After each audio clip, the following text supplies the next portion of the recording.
Hola hermanos y amigos de la continuación de la Iglesia de Dios. En este video voy a hablar acerca de qué era lo que los primeros cristianos creían acerca del cielo. Y claramente también voy a hablar acerca de que los primeros cristianos, ellos no creían que iban a ir al cielo una vez que morían.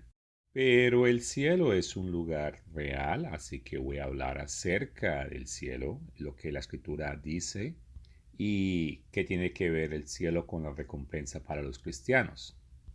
Voy primero a comenzar citando este artículo que fue publicado en la revista La Pura Verdad y que fue escrito por Herbert W. Armstrong, el pastor general de la entonces Iglesia de Dios de la Radio. Y el artículo comienza haciendo dos preguntas. Primera, ¿qué seguridad tenemos de que nuestros seres queridos fallecidos han ido al cielo? Y la segunda, ¿con qué autoridad hemos creído que iremos al cielo si somos salvos? Y el artículo inmediatamente en los siguientes dos versos responde esta pregunta, afirmando que aunque la mayoría afirma que los cristianos van al cielo cuando mueren, esa enseñanza no se consigue en la escritura. Y brinco al cuarto párrafo del libro. Y habla de una promesa que Dios hizo y cita Gálatas capítulo 3 versículos 16 y 29 que lo he puesto en pantalla. Verso 16. Ahora bien, a Abraham fueron hechas las promesas y a su simiente. Y brinco al verso 29 que dice, y si vosotros sois de Cristo, ciertamente el linaje de Abraham sois y herederos según la promesa. Y esto fue escrito para los gentiles que habían sido convertidos en Galacia. Regreso al párrafo y continúo leyendo donde está la marca.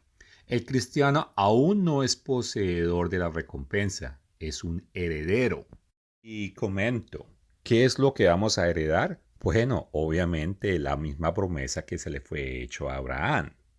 Y es que cualquiera que sea esa recompensa que Dios le va a dar a los salvos, es una promesa definitiva y específica de Dios.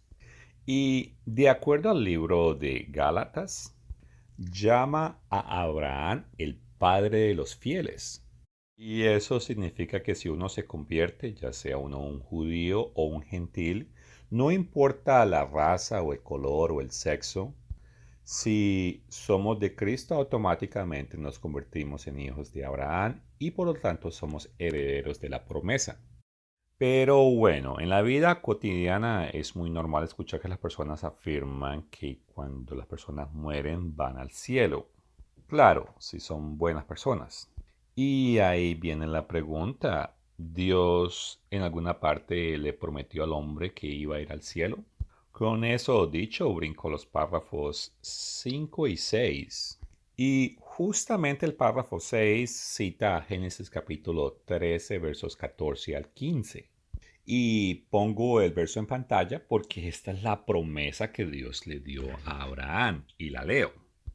Y el Eterno dijo a Abraham después de que Lot se separó de él, alza ahora tus ojos y mira desde el lugar donde estás hacia el norte y el sur y al oriente y al occidente. Porque toda la tierra que ves la daré a ti y a tu descendencia para siempre. Y les recuerdo que la tierra donde él estuvo se llamaba Canaán y hoy en día es lo que conocemos como Israel. Y por eso muchas personas llaman a ese territorio la tierra prometida. ¿Y por cuánto tiempo? El final del verso 15 dice para siempre. Y con esto en mente presento el último párrafo del artículo que dice, y si sois de Cristo, entonces sois descendencia de Abraham y herederos según la promesa. Y la promesa de herencia eterna es la tierra de Israel, desde el Nilo hasta el Éufrates. Y esos lugares obviamente no se encuentran en el cielo, esos están aquí en el planeta Tierra. Y hay otras escrituras que muestran que el territorio del reino de Cristo se expandirá y se extenderá hasta que finalmente incluya toda la tierra. Y esa es la frase con la que culmina el artículo. Y presenté el artículo porque deja bien clara la posición de la Iglesia en el siglo pasado.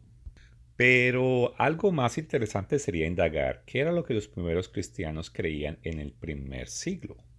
Y los eruditos se han dado de cuenta de que los primeros cristianos no creían que ellos iban a ir al cielo. Y con eso dicho, leo algo publicado en el 2012. La noción cristiana, a menudo cliché del cielo, un reino dichoso de ángeles que tocan el arpa, ha seguido siendo un elemento fijo de la fe durante siglos. Pero los eruditos de derecha e izquierda dicen cada vez más que la reconfortante creencia en una vida futura no tiene base en la Biblia y habría sonado extraño para Jesús y los primeros seguidores. El experto más reciente en sumar su voz a este coro es el prolífico apologista cristiano N. T. Wright, un exobispo anglicano que ahora enseña sobre el cristianismo primitivo y el Nuevo Testamento en la Universidad de St. Andrews en Escocia. Wright ha explorado los conceptos erróneos cristianos sobre el cielo. Este es un tema muy actual. Lo que es la iglesia o cuál es la visión mayoritariamente convencional del cielo es muy diferente de lo que encontramos en estos testimonios bíblicos, dijo Christopher Morse de Union Theological Seminary de Nueva York.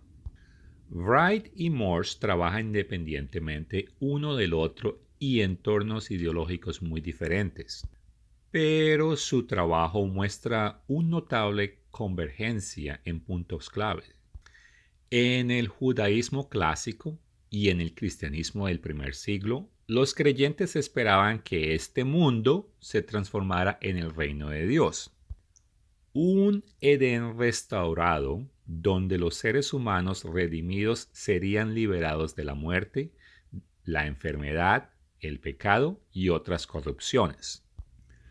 Esto representa un ejemplo de dos destacados eruditos que aparentemente se han cansado de que los cristianos hablen del cielo, que no es consistente con el Nuevo Testamento ni teológicamente coherente, dijo Trevor Epiheimer del Hood Theological Seminary en California del Norte. Y este señor dijo: la mayoría de los teólogos cristianos de hoy reconocerían que las opiniones de Wright y Moore sobre el cielo representan, en su mayor parte, la perspectiva básica del Nuevo Testamento sobre el cielo. Los judíos del primer siglo creían que Jesús era el Mesías, también creían que Él inauguró el reino de Dios y estaban convencidos de que el mundo sería transformado durante sus propias vidas, dijo Wright. Esta inauguración, sin embargo, estuvo lejos de ser completada y requirió la participación activa del pueblo de Dios que practica la justicia social, la no violencia y el perdón para realizarse. Y, por lo tanto, no es una eternidad platónica y eterna, que es lo que a todos nos enseñaron, dijo Wright. Es muy seguro que llegará un momento en que Dios transformará por completo este mundo. Esa será la era venidera. Aquí leo de otro artículo que fue escrito en la misma fecha. Sorprendidos por la esperanza de N.T. Wright, repensar el cielo, la resurrección y la misión de la iglesia, el bestseller, que significa un autor que ha vendido muchos libros, y vuelvo a leer el bestseller de Rob Bell y su libro titulado Love Wins, que traducido al español significa El amor triunfa, sigue a Wright al poner el énfasis postmodern en los cuerpos resucitados en el contexto de un cielo nuevo y una tierra nueva. Más recientemente, Howard Snyder y Joel Scandrett, en su libro titulado Salvation Means Creation Heal, y que traducida al español significa Salvación significa la creación restaurada, continúo leyendo, presenta un amplio argumento de que la salvación se centra no solo en las almas y no solo en las personas, sino que representa la esperanza de una tierra nueva y transformada. La esperanza escatológica de una reencarnación y una tierra renovada no pertenece solo a Pablo 2 o Pedro capítulo 3 verso 13. Dice, de acuerdo con su promesa de Dios, esperamos cielos nuevos y tierra nueva, donde la justicia habitará, y por supuesto están los capítulos 1 y 22 de Apocalipsis, en los que el vidente contempla un cielo nuevo y una tierra nueva, porque el primer cielo y la primera tierra habían pasado, de acuerdo a 21 verso 1. Y se encuentra una resplandeciente nueva Jerusalén, a la cual las naciones entrarán a la luz del Cordero y ofrecerán todas sus glorias. Versos o capítulo 22, versos 23 al 24. Dichos textos sugieren que la nueva visión no es tan nueva, sino que en realidad es una recuperación de una visión antigua y más decididamente bíblica de la muerte y el más allá. Y bueno, es claro que los eruditos comienzan a redescubrir ciertas creencias que la verdadera Iglesia de Dios ha mantenido. Y bueno, estamos hablando exclusivamente del cielo, pero me pareció curioso que Mr. Wright, por eso pongo este párrafo de nuevo, él asoció el reino de Dios con, bueno, la justicia social y la no violencia.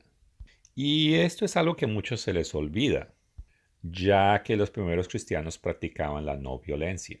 Pero como hemos cubrido en otros lugares, un culto llamado el mitraísmo, y que era un culto militar, o sea que cuando uno se enlistaba, parte del proceso de aceptación era seguir ciertos ritos y aceptar ciertas ideas. Y Constantino, quien era un seguidor del mitraísmo en el siglo IV, intentó fusionar la religión de Mitra con el catolicismo. Y en ese entonces la mayoría de los que profesaban ser cristianos no solamente adoptaron la visión del cielo, sino que también la visión de que el servicio militar era algo aceptable. Pero bueno, de regreso a la visión del cielo, el mismo doctor N. T. Wright en el 2019 escribió: mucha gente cree que una de las historias centrales de la Biblia es que hay un cielo y una tierra y que las almas humanas han sido exiliadas del cielo y están cumpliendo condena aquí en la tierra hasta que puedan regresar. De hecho, la mayoría de los cristianos modernos, la idea de ir al cielo cuando mueres no es simplemente una creencia entre otras, sino la que parece darle sentido a todo. Pero las personas que creían en esta clase de cielo, cuando se escribió el Nuevo Testamento, no eran los primeros cristianos, eran los platónicos medios, gente como Plutarco. Los seguidores del movimiento de Jesús creyeron. El punto no era que nosotros fuéramos al cielo, sino que la vida del cielo llegara a la tierra. Jesús enseñó a sus seguidores a orar: venga tu reino a la tierra como a los cielos. Ya desde el siglo III, algunos maestros cristianos intentaron combinar esto con formas de creencia platónica, generando la idea de dejar la tierra e ir al cielo, que se generalizó en la Edad Media, pero los primeros seguidores de Jesús nunca siguieron ese camino. ¿Cuál era entonces la esperanza personal de los seguidores de Jesús? Y la respuesta: en la última instancia, la resurrección, un cuerpo físico nuevo e inmortal en la nueva creación de Dios. Y bueno, leí todo eso porque quería dejar claro que la doctrina moderna de ir al cielo después de la muerte simplemente no era parte del cristianismo primitivo, ya que los cristianos enseñaban era la resurrección. Y cito Apocalipsis capítulo 20, versos 4 al 6, con énfasis en el verso 6, que afirma, bienaventurado el que tiene parte en la primera resurrección. Y hablando de esas personas, afirma que ellos reinarán 1000 años con Cristo. Y eso es lo que enseñamos en la continuación de la Iglesia de Dios. Pero desafortunadamente a filosofías que fueron enseñadas como por ejemplo de Platón y que sus ideas preceden al cristianismo y después a personas como el emperador Constantino causaron que muchos seguidores empezaran a adorar al dios Sol y de esa manera grecorromanos adoptaron muchas ideas paganas y de esos grupos es donde salieron los protestantes. Y es interesante de que los protestantes, ellos se han apoderado, por decir así, más de las ideas del cielo, como la recompensa de los salvos, y ellos tratan de afirmar que la tierra es demasiado, está defectuosa, pero que el cielo es un lugar espiritual, por lo tanto las personas no tendrán problemas cuando vayan al cielo. Ahora, quiero leer esta teoría de este erudito porque viene al tema. El doctor Barn Ehrman ha escrito que los primeros cristianos del siglo I creían que el reino de Dios vendría a la tierra durante sus propias vidas y esperaban un futuro divino en la tierra. Barn Hernán postuló que cuando el reino de Dios no llegó durante sus vidas, los profesores grecorromanos de Cristo gradualmente refinaron sus esperanzas a modo de que llegaron a esperar una recompensa inmediata en el cielo después de la muerte, en lugar de un futuro reino divino en la futura tierra. A pesar de que las iglesias continuaban utilizando las declaraciones de creencias de los principales credos en el próximo día de la resurrección y el mundo venidero. Ahora, hablando de creencias contemporáneas, de lo que se enseña en el Catequismo de la Iglesia Católica, la enseñanza 1023 dice, quienes mueren en la gracia y en la amistad de Dios y son perfeccionados, y claramente está hablando de las almas de todos los santos. De esto ellos afirman, han estado, están y estarán en el cielo, en el reino celestial y el paraíso celestial con Cristo, unido a la compañía de los santos ángeles. Esto directamente contradice algo que Justino Mártir, quien es considerado por los católicos grecorromanos y los protestantes como un santo, él enseñó que los que tienen la visión actual grecorromana no son cristianos. Y lo irónico es que los católicos romanos no parecen conocer la contradicción que hay aquí. Y esto sirve para enfatizar que los primeros cristianos no enseñaban que al morir uno iba al cielo. Ahora, aunque utilicé la escritura de Justino Mártir, quiero aclarar que dentro de la continuación de la Iglesia de Dios, no lo reconocemos como un santo porque nosotros afirmamos que él tenía opiniones heréticas. Y bueno, con esto, ¿a dónde pensaban los cristianos que iban a ir? Me gustaría citar 2 Timoteo capítulo 4 versos 6 al 8. Y dice, porque yo ya estoy para ser sacrificado y el tiempo de mi partida está cercano. He peleado la buena batalla, he acabado la carrera, he guardado la fe. Por lo demás, me está guardada la corona de justicia, la cual me dará el Señor, juez justo, en aquel día. Y cuando ese día, continúo leyendo, y no solo a mí, sino a todos los que aman su venida. Y como vemos, Pablo tenía bien claro que él no recibiría la recompensa sino hasta el momento en que Jesucristo regresase. Y esa idea es consistente con lo que 1 Tesalonicenses capítulo 4 versos 13 al 18 afirma. Y he omitido ciertas frases en los párrafos para dar enfoque a la información que viene al tema, y leo. Tampoco queremos, hermanos, que ignoréis acerca de los que duermen, Porque si creemos que Jesús murió y resucitó, así también traerá Dios con Jesús a los que murieron en él. Que nosotros que vivimos, que habremos quedado hasta la venida del Señor, no precederemos a los que durmieron. Y bueno, esto deja bien claro que la recompensa sucederá en un tiempo futuro. ¿Cuándo? Continúo leyendo en el verso 16. Porque el Señor mismo descenderá del cielo y los muertos en Cristo resucitarán primero. Luego nosotros, los que vivimos, los que hayamos quedado, seremos arrebatados juntamente con ellos.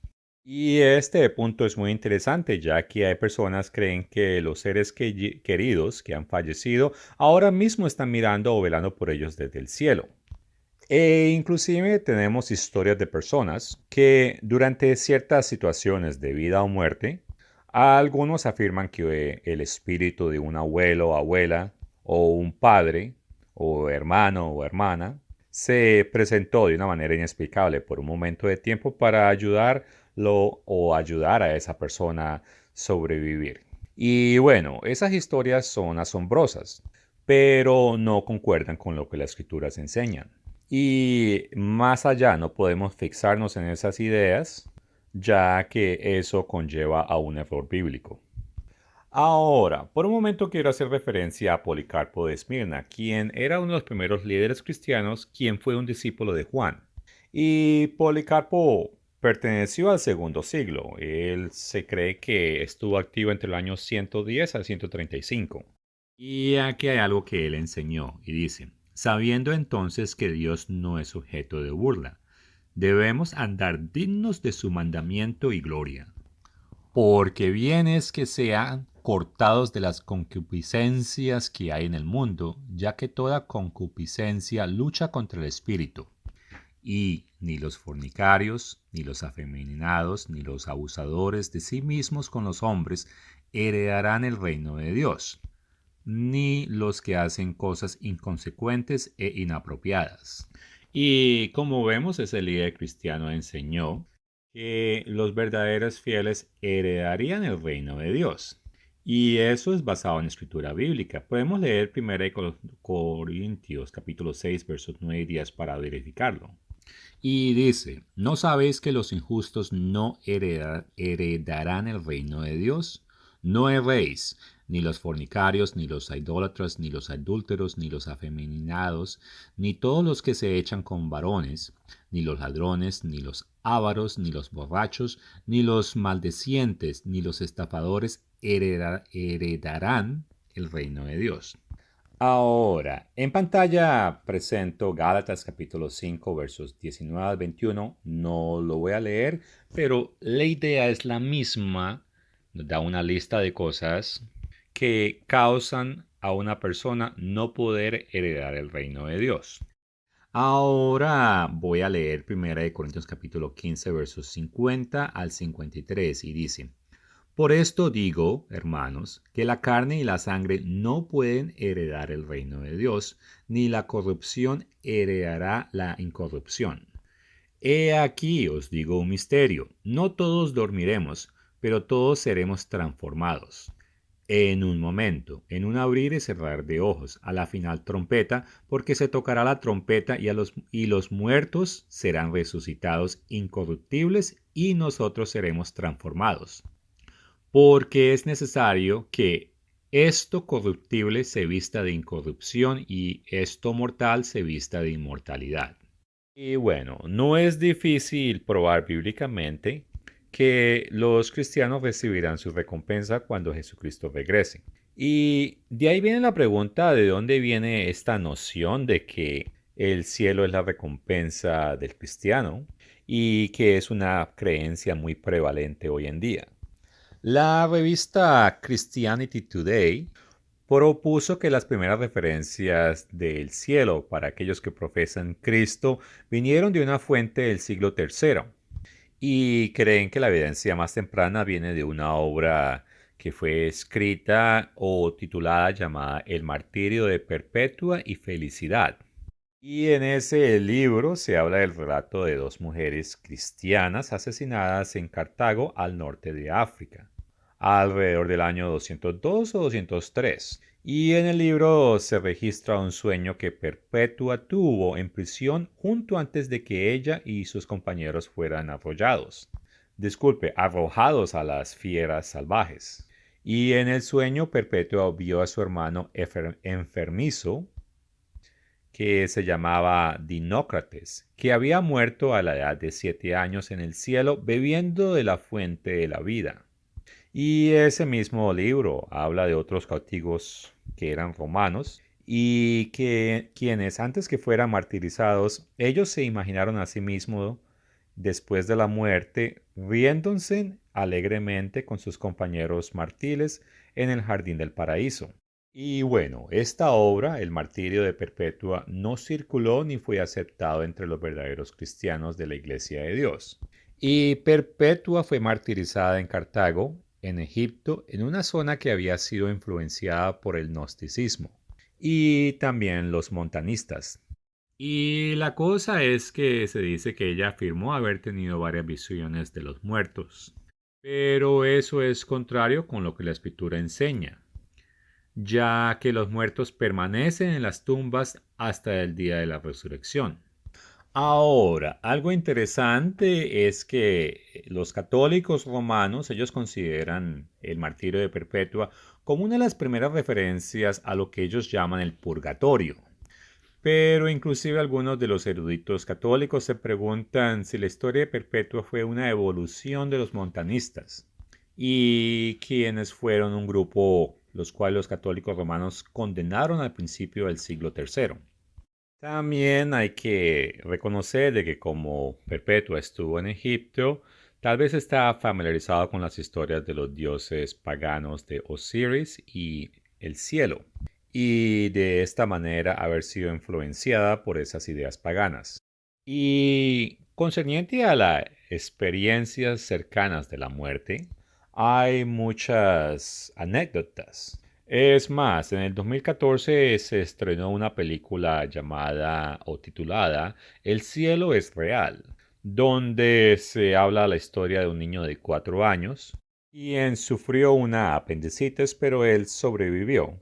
Y en los meses siguientes él contó una historia que fue increíble, donde el pequeño supuestamente va al cielo y regresa, y en el cielo conoció a su hermanita abortada, la cual nadie le había comentado a él de la existencia de ella, y donde vio a su bisabuelo, quien había muerto 30 años antes de que él naciera.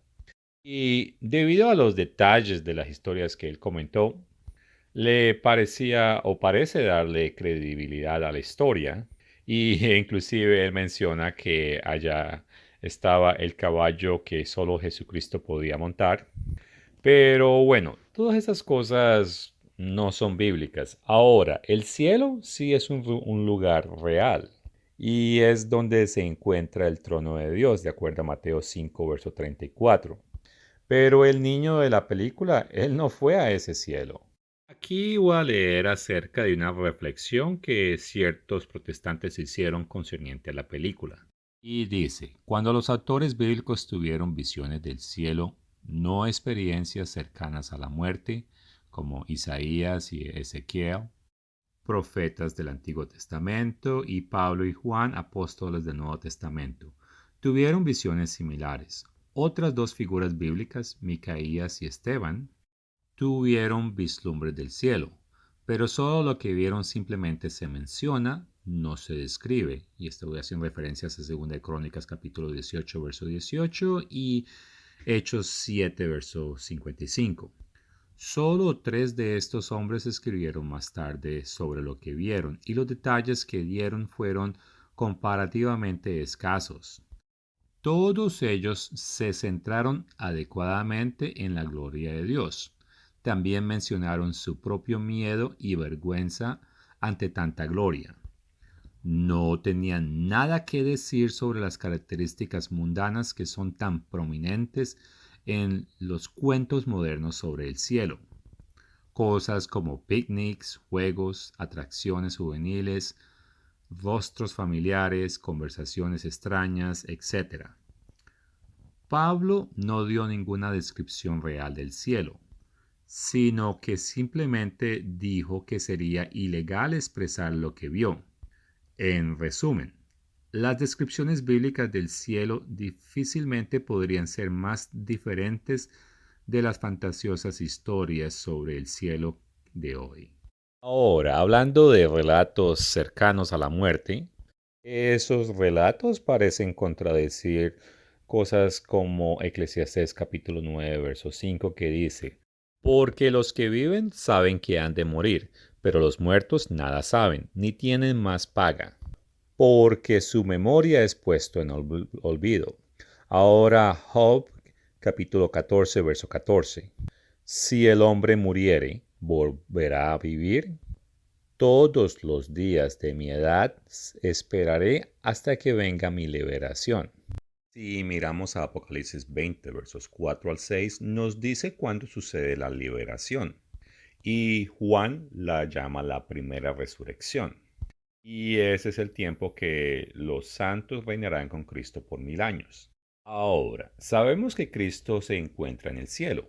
Eso lo podemos verificar en Hechos capítulo 3, versos 20 al 24. ¿Y hasta cuándo Él va a estar ahí? El verso 21 nos dice, a quien de cierto es necesario que el cielo reciba hasta los tiempos de la restauración de todas las cosas. Ahora, Juan capítulo 3, verso 13 nos afirma que nadie, ningún humano, ha subido al cielo. Pero desafortunadamente la gran mayoría de personas quienes no estudian las escrituras ven versos sencillos como Lucas 23:43 y que dice, hablando del malhechor, entonces Jesús le dijo, de cierto te digo que hoy estarás conmigo en el paraíso. Cuando leen esto asumen que, bueno, como Jesucristo está en el cielo, entonces por lo tanto las personas van al cielo. Pero si fuese el caso y se tomara literal, primero, Jesucristo no ascendió al cielo el día que Él murió. Él estuvo sepultado por 3 días y 3 noches, después de que resucitó, y un vistazo a Hechos capítulo 1, verso 9, cuando Él asciende y es recibido en los cielos, un periodo de 40 días habían ocurrido. Así que Lucas 23:40 no concuerda de la manera como fue puntuado en el español. Ahora, en el griego no había puntuación, ni tanto de la forma escrita ni de la manera como se decía esta frase. Y una traducción alternativa y válida diría, de cierto digo hoy que estarás conmigo en el paraíso. Y esta traducción no especifica cuándo ocurrirá la reunificación. Pero eso trae la pregunta, ¿a dónde están los santos en este momento? Podemos echar un vistazo a Hechos capítulo 2 versos 34 a 35. Y hay que recordar que este libro fue escrito décadas después de que Jesucristo ascendió al cielo. Y leo, porque David no subió a los cielos, porque él mismo dice, dijo el Señor a mi Señor, siéntate a mi diestra, hasta que ponga a tus enemigos por estrato de tus pies.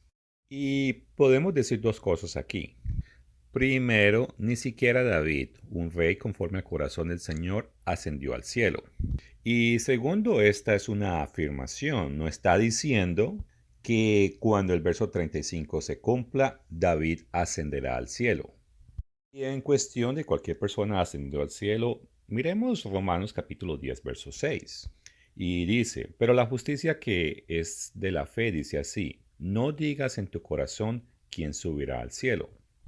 Y esto lo que está hablando es que como el Señor no ha regresado, entonces ¿qué? ¿Hay que ir a buscarlo y traerlo del cielo? Y bueno, además de imposible, eso no es necesario, ya que Jesucristo regresará a nosotros. Y por eso Mateo 6, versos 9 al 23, el Señor nos enseña que debemos orar porque el reino de Dios llegue a la tierra. Y es que la escritura nunca afirma que el cielo será la recompensa de los cristianos. Pero al contrario, si tenemos escrituras como estas, le miramos a Jeremías capítulo 5 que dice, He aquí que vienen días, dice el Eterno, en que levantaré a David renuevo justo y reinará como rey, el cual será dichoso y hará juicio y justicia en la tierra. Ahora leo Isaías 24:23. La luna se avergonzará y el sol se confundirá cuando el Eterno de los ejércitos reine en el monte de Sión y en Jerusalén y delante de sus ancianos sea glorioso. Y de ahí brinco a Isaías 32, verso 1. He aquí que para justicia reinará un rey y príncipes presidirán en juicio. Ahora Apocalipsis 5, verso 10. Y nos has hecho para nuestro Dios reyes y sacerdotes y reinaremos sobre la tierra. Y paso al capítulo 11, verso 15. El séptimo ángel tocó la trompeta y hubo grandes voces en el cielo que decían: los reinos del mundo han venido a ser de nuestro Señor y de su Cristo, y Él reinará por los siglos de los siglos. Y también leo capítulo 19, verso 15. De su boca sale una espada aguda para herir con ella a las naciones y las regirá con vara de hierro. Y bueno, en resumen, los cristianos no van al cielo cuando mueren, pero ellos serán resucitados y el reino de Dios vendrá a la tierra. Y ese es el mensaje básico del Evangelio del Reino de Dios, que es el verdadero Evangelio, el cual la gran mayoría de protestantes desconocen. Y bueno, como estamos hablando del cielo, vamos a ver qué la Biblia dice acerca del cielo. Y antes de comenzar con las escrituras, presento esta gráfica donde, de acuerdo a la Enciclopedia Católica de 1910, dice que supuestamente el cielo es la herencia eterna, la herencia de Cristo, la gran recompensa, vida eterna, el gozo del Señor. Pero bueno, la verdad es que la Biblia no llama al cielo la mayoría de esas cosas. Y es importante confiar en lo que dice la escritura y no lo que las personas dicen que supuestamente la Biblia afirma. Ahora, las escrituras enseñan que hay tres tipos de cielo. Y sabemos esto con certeza gracias a los escritos de Pablo, y con eso hago referencia a 2 Corintios capítulo 12, versos 1 al 6. Y en el verso 2 él dice: conozco a un hombre en Cristo hace 14 años, si en el cuerpo, no lo sé, si fuera del cuerpo, no lo sé. Fue arrebatado hasta el tercer cielo. Este tercer cielo es donde actualmente está el trono de Dios. Y con eso cito Salmo 11, verso 4, que dice: el Eterno está en su santo templo. Eterno tiene en el cielo su trono. Sus ojos ven, sus párpados examinan los hijos de los hombres. De ahí paso al Salmo 103, verso 19.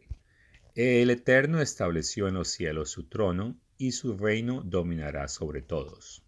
Y de ahí paso a Mateo 6, versos 9 al 10, en la oración que Jesucristo hizo al Padre. Y con eso leo la primera parte del verso 10. Venga tu reino, hágase tu voluntad como en el cielo. Y bueno, la Biblia intercambia los dos términos reino del cielo y reino de Dios como la misma cosa. Y esto confunde a muchos, ya que la expresión el reino de los cielos los hace creer que siempre permanecerá allí el reino de Dios, y no creen que descenderá a la tierra. Pero Apocalipsis capítulo 21 versos 2 al 4, allí vemos como la nueva Jerusalén desciende del cielo.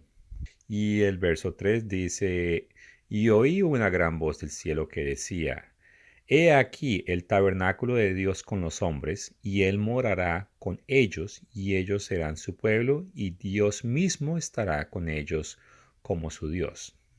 Ahora, concerniente de un humano subir al cielo, Jesucristo en Juan capítulo 3 versos 12 al 13, con énfasis en el verso 13, dice: nadie subió al cielo sino el que descendió del cielo, así que ningún humano ha subido al cielo.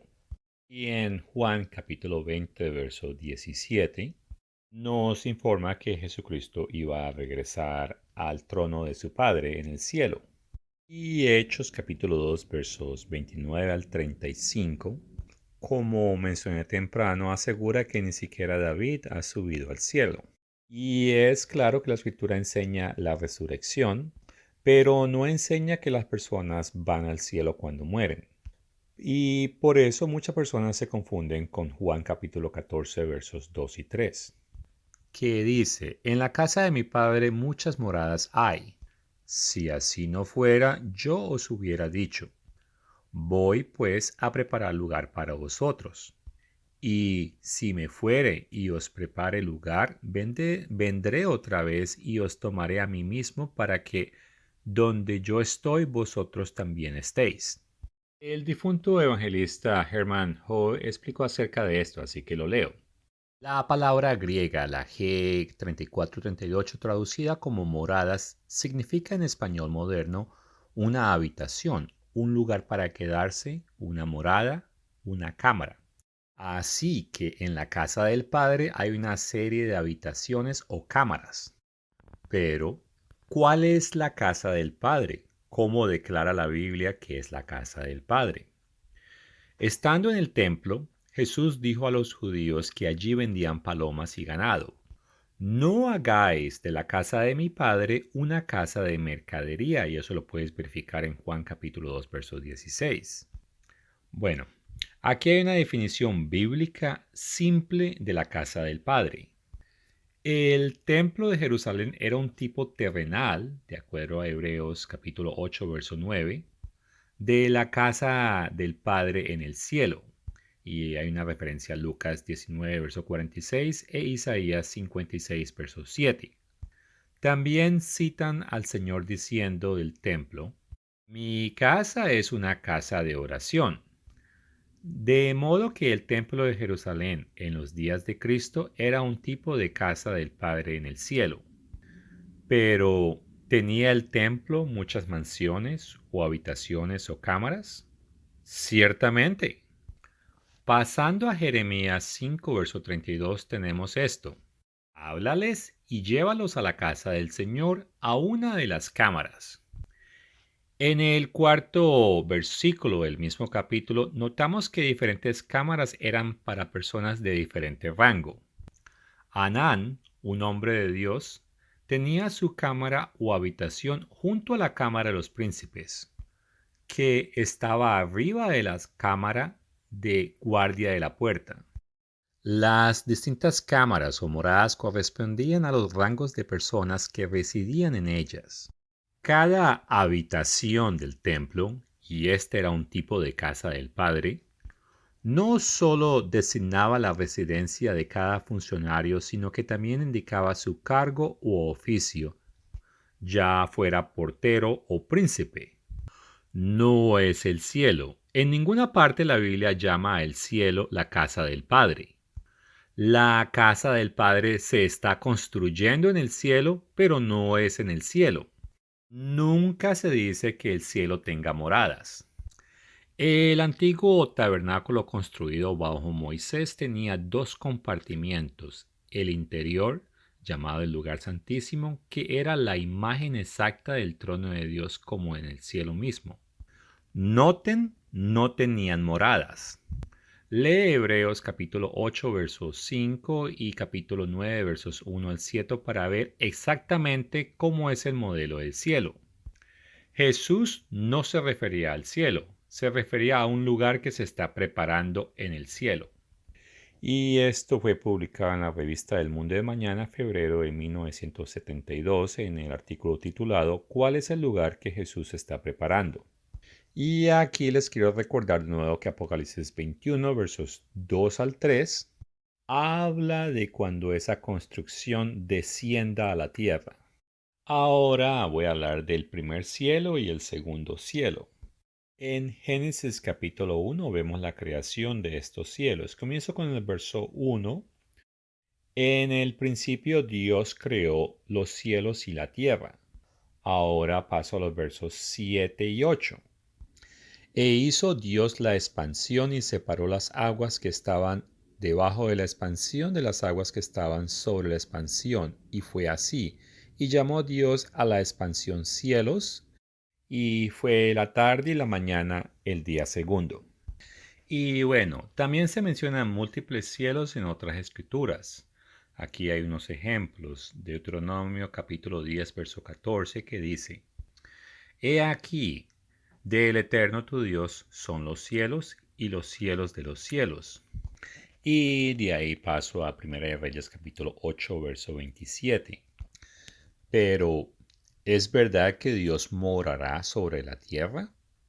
He aquí que los cielos de los cielos, no te pueden contener. Y ahora sigo a Nehemías capítulo 9, verso 6, que dice, Tú solo eres eterno. Tú hiciste los cielos y los cielos de los cielos, con todo su ejército, la tierra y todo lo que está en ella, los mares y todo lo que hay en ellos. Y tú vivificas todas estas cosas y los ejércitos de los cielos te adoran. Y como veremos, a veces se llama al primer cielo esa zona donde se encuentra la atmósfera y las nubes. Y cito Salmos 78, versos 23 al 24. Sin embargo, mandó a las nubes de arriba y abrió las puertas de los cielos, e hizo llover sobre ellos maná para que comiesen, y les dio trigo de los cielos. Ahora Daniel 4:15. Mas la cepa de sus raíces dejaréis en la tierra, como atadura de hierro y de bronce entre la tierra del campo, sea mojada con el rocío del cielo, y como las bestias sea su parte entre la hierba de la tierra. Y ahora Génesis 7, versos 11 al 12. En el año 600 de la vida de Noé, en el mes segundo, a los 17 días del mes, aquel día fueron rotas todas las fuentes del grande abismo, y las cataratas de los cielos fueron abiertas. Ahora, lo que se conoce como espacio exterior, donde los astronautas y los planetas existen, a veces se le denomina el segundo cielo. A continuación, Dios le dice a Abraham que mire al cielo donde están las estrellas. Y leo Génesis 15, verso 5. Y lo llevó fuera y le dijo Dios, mira ahora los cielos y cuentas las estrellas. Ahora leo Deuteronomio 10, verso 22. Con 70 personas descendieron tus padres a Egipto, y ahora el Eterno te ha hecho como las estrellas del cielo en multitud. Y hay otras referencias como Deuteronomio 17, verso 3, Isaías 13, verso 10 y Apocalipsis 9, verso 1.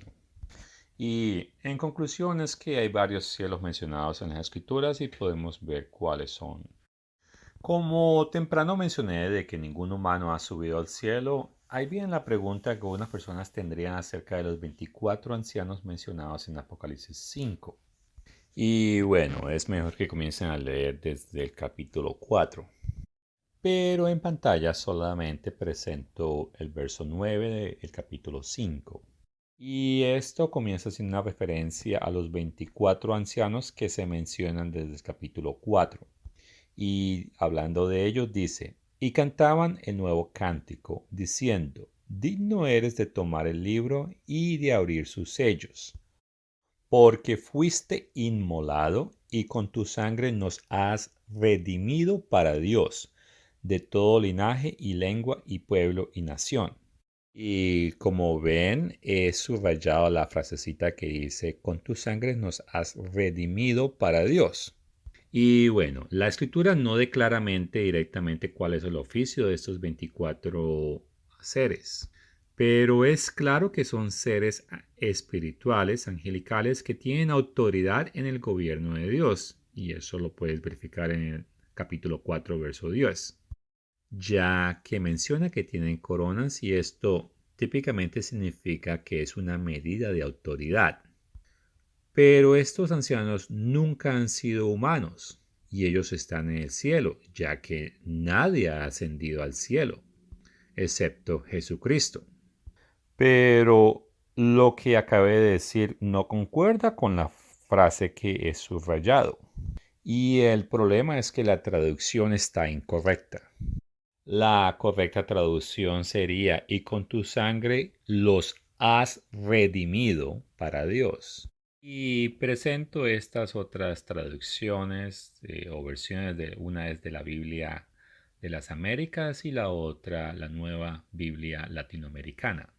Y comento esto porque personas ven el error en la Reina de Valera y por tanto asumen que los 24 ancianos tienen que ser algunos humanos que fueron redimidos, lo cual es una falsa determinación, ya que estos, como argumenté hace un momento, son seres espirituales angelicales, los cuales se encuentran en el cielo. Y para darle más sentido a este argumento, quiero recordarles que Apocalipsis capítulo 4 y 5 son eventos que suceden en el cielo antes del regreso de Jesucristo.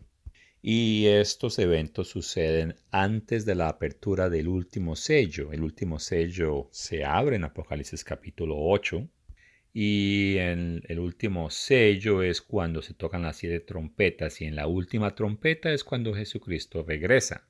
Y allí es cuando sucede la resurrección. Bueno, específicamente la primera resurrección, las cuales se mencionan en el Apocalipsis capítulo 20 versos 5 al 6 y 1 Corintios capítulo 15 versos 51 al 53. Por tanto, estos ancianos no pueden ser seres humanos. Este video fue basado en el artículo escrito por el Dr. Thiel titulado ¿Enseñaron los primeros cristianos que iban al cielo? Gracias por su tiempo.